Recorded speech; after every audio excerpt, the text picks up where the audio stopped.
Hey, what's up, everybody? Today I wanted to watch Andrew Wilkow just admit how little he knows about anything to do with this topic.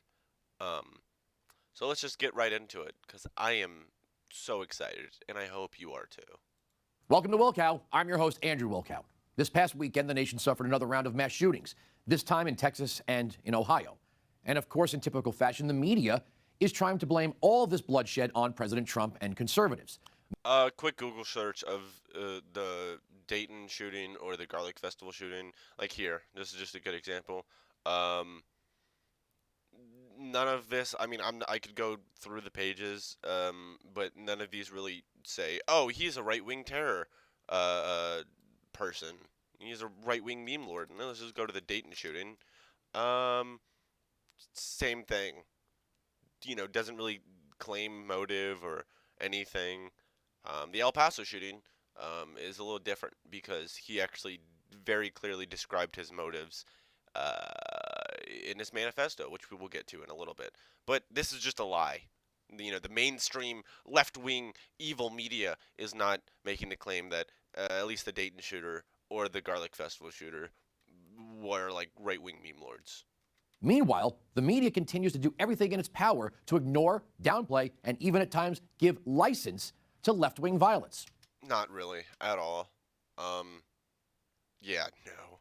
But first, the story of the 24-year-old gunman in Dayton, Ohio. According to the Washington Times, quote, the Ohio gunman described himself on social media as a pro-Satan leftist who wanted Joe Biden's generation to die off, hated President Trump and law enforcement, and hoped to vote for Senator Elizabeth Warren for president, unquote.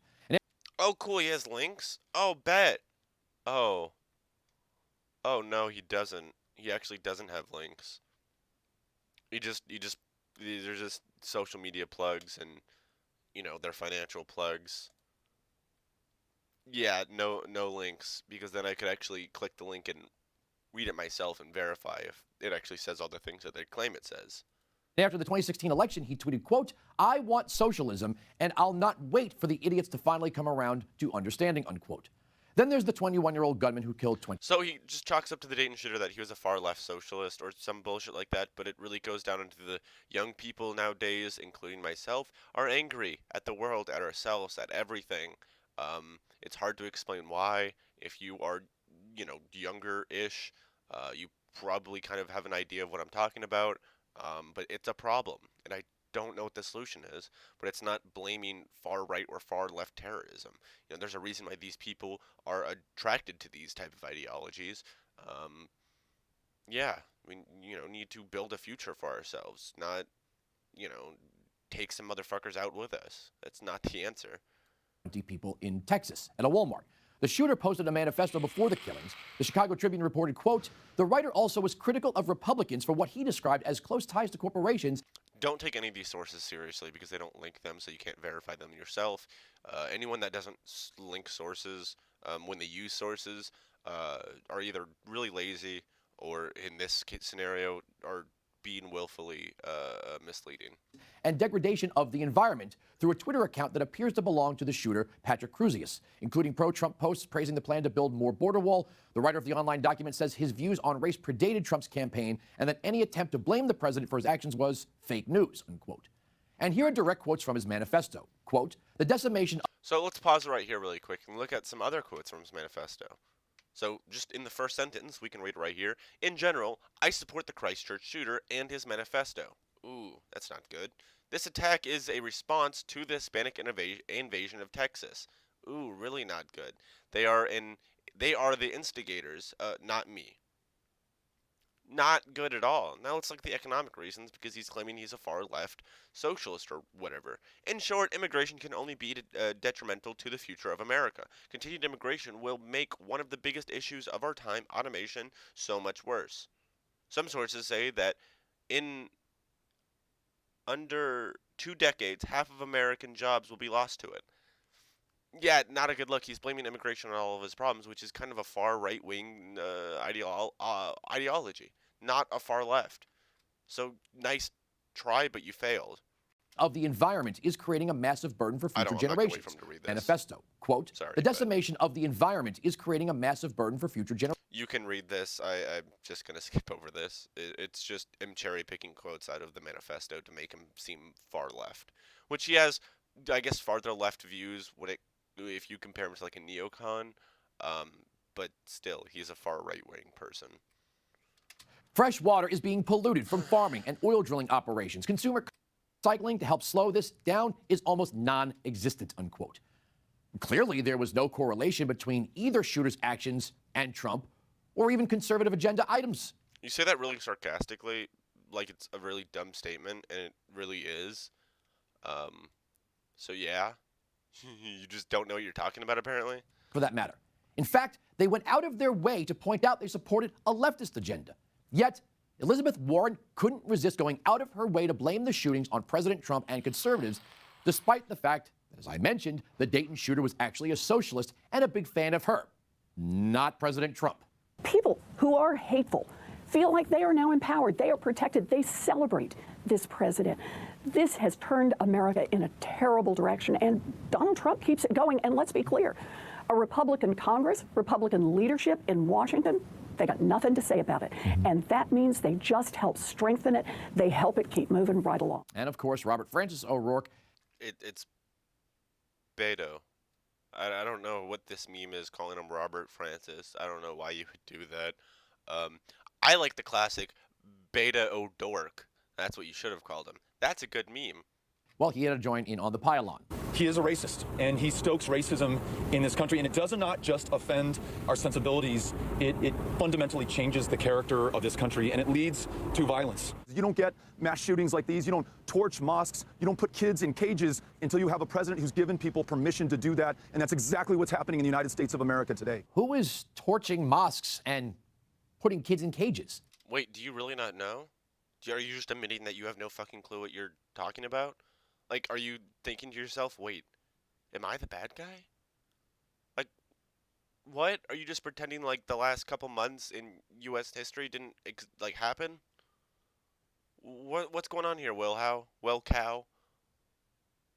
But try as the left may to blame this all on conservatives, the fact is there's a huge left lean in the politics of these animals. And yes, I'm using the word animals. No, there's not. The Dayton shooter, maybe I need to do some more research into that and look some more into that. But the El Paso shooter, no, stop. You're lying, or you don't understand what ideologies are, or a mix of the both. And the Garlic Festival shooter is a little bit more complicated, and I don't want to get too much into it. But no, he was not a far left or really a left-wing person at all. But you never hear that from the mainstream media because that would imply the truth, that the left is violent. Well, here at Blaze TV, we've spent a lot of time uncovering Just some dude throwing a trash can. Real violent, my dude. the truth about the left's violence, specifically the group Antifa, which essentially serves as the far left's militia. And it's amazing to compare our coverage to that of the mainstream media. Yeah, it would be ridiculous to do that because you're not journalism. Like, yeah, the mainstream media is, like, not the best journalist. It's pretty bad journalism. It's lazy. It's purely entertainment at this point. But you're still much worse than them. You're not even news. You're just fucking propaganda. Who've almost exclusively gone out of their way to not only defend Antifa, but justify its violent actions. Take a look. And talk about And these are just a bunch of probably out of context clips that they once again don't link. You can try to go find all these clips and tell me if they're taken out of context, but I'm not going to put in the effort because no, I'd be like 30 minutes of my day just gone trying to prove that something I already know really isn't right or really isn't true is actually not true. Not going to do it. I'm sorry. I don't know. And you could say that that's, it's my job to do some more research into this and make sure. I've done decent amount of research on this topic. But if you're not going to meet me halfway and link the sources so I can actually verify them, I'm not going to spend my time looking through and finding all these bullshit that they link. Antifa, I've watched them in the streets protesting in different situations, okay? There are certainly aspects of them that are true to a cause. That is a good cause. They want social justice. They want whatever they want in that context. You tell me when that has ever happened. You tell me when that has ever happened with neo-Nazis. It says it right in the name, Antifa, anti-fascism, which is what they were there fighting. Listen, there's, no organization is perfect. There was some violence. I argue to you tonight, all punches are not equal morally. In the eyes of the law, yes. But in the eyes of good and evil, here's the argument. I think. Why would we let him finish his argument? Because then you would actually explain what he means. I think that a lot of people. That actually wasn't that far off of a claim, though. I mean, if you're really going to sit here and say all punches are morally equal, I don't know if I can take you seriously. People recognize that when pushed, self-defense is a legitimate response to white supremacist and neo-Nazi violence. The problem is to equate the violence in reaction against bigotry with the bigotry itself is to misunderstand the fact that when you go to cancer treatment, the radiation is tough treatment, but it is meant to remove the cancer. That was a really good analogy. I like that analogy. Serious journalism at work here. These are I mean, more serious than you, that's for sure. real news networks.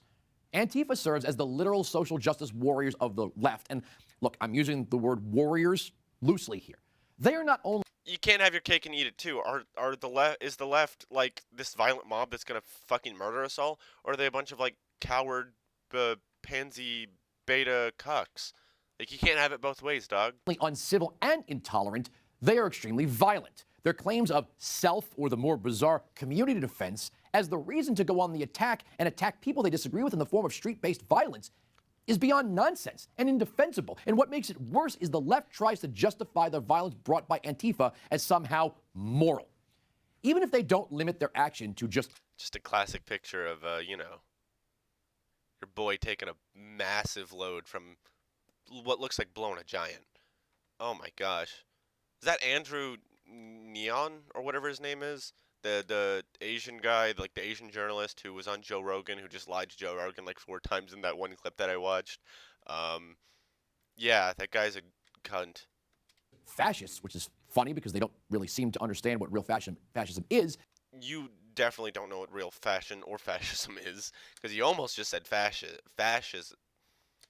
there. That was funny. Antifa's thuggery is the kind of thing you see in totalitarian countries, like secret police. No, it's actually something you see when there's a political divide. Like we saw this in Germany. You had the brown shirts and the other people. I don't fucking remember. You had the SA, and then you had like the Three Arrows movement. That was the movement against fascism. So you have typically in any ideological like split within a country, you're going to have a far left and a far right like militia groups, and we're kind of seeing that now. So it's happening on both sides, and we should probably say it's not good. We probably don't want a civil war, civil conflict. That would be bad. That keep thought criminals in line through force and intimidation. No, that's not what Antifa does. Please stop. Think of the motorcycle-mounted Chavistas in Venezuela who operate as some sort of weird political police force without official recognition. I mean, a better example would be the SA in Germany, but that was a far right-wing group. Unless you're going to make the memey little argument like, Nazis are actually far left socialist. And to that I would say, Steven Crowder, thanks for watching my video. Appreciate it. From the state. They unleash their violence on anyone who isn't pure according to their left-wing ideology. So here's the argument. Whoa, what the fuck just happened? We're on the argument wall? Also, what is this set? Why are there so many ropes in the background? This looks like your sex dungeon. Are you okay? Are you being held hostage? There is no legal or moral defense of this animal behavior. None. Yet Democrats and the mainstream media hesitate to acknowledge when there's left-wing extremism behind it. Because the truth is, the far left is not civil. And if we don't realize that soon, we have a much darker future ahead of us.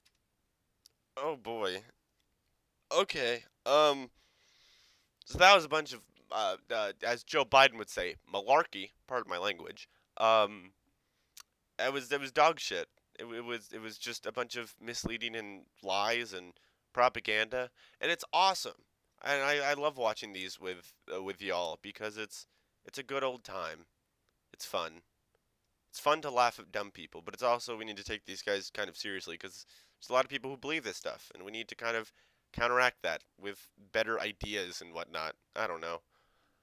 But until next time, guys, it's been fun. Stay breezy, always cheesy. Peace, y'all.